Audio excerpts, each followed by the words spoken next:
Whether you get here by car, train or plane, every month and sometimes even twice a month, the entire Parliament decamps from Brussels to Strasbourg for 12 four-day plenary sessions a year. That's one president, some 5,000 MEPs, staff and officials, as well as truckloads of documents. So what's it all about? Time to take a closer look.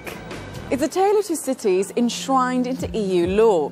Historically, Parliament's formal seat is here in Strasbourg. But a second seat was built in Brussels, so that Parliament, with its increasing powers, could be closer to both the Commission and the Council. Brussels is where all the day-to-day groundwork and votes in committee to get proposals up and running takes place. And one of the things decided in Brussels is the agenda of the plenary. And that happens here behind these closed doors at the Conference of Presidents. It consists of President Schulz, the chairman of the 7 political groups of the Parliament and a member of the non-attached members, is allowed to sit in the meeting but doesn't get a vote. With the agenda decided, it's over to Strasbourg.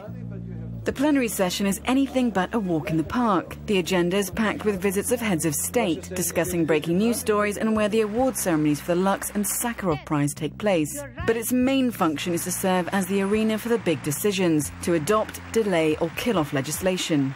And that all starts here in the hemicycle with long hours spent debating. On the agenda will be 4 or 5 dossiers expected to face a vote the next day, and so MEPs, along with representatives from the Commission and Council, discuss and present their final positions. This is also where political groups can table last-minute amendments to a draft proposal. MEPs have allotted speaking times during debates, and sometimes if they run over, well... Israël l'a signé mais ne l'a pas ratifié. Par conséquent, nous tenons... Over, Herr Brock, bitte. Après, on me demande pourquoi j'interviens. And exchanges can become quite heated. Vous emmenez l'Europe dans le mur. I'm certainly not going to lose much sleep over this.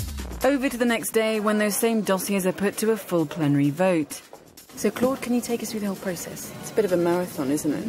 On the list will be, for example, legislative votes, that's actual lawmaking, but there are many other votes mixed in with resolutions. Scattered around the chamber will be whips. They usually sit down the front and they will indicate a thumbs up or a thumbs down. When they do a thumbs down, the arms usually go like this in a parallel fashion, because if they go straight up like this, sometimes you mistake it for like this.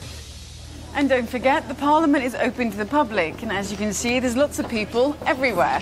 So absolutely anyone can watch all the shenanigans going on in the hemicycle, even lobbyists, so long as they all play by house rules. Lobbying kills. Est-ce qu'il est normal que depuis 8h30, nous soyons filmés par des lobbyistes dans la tribune?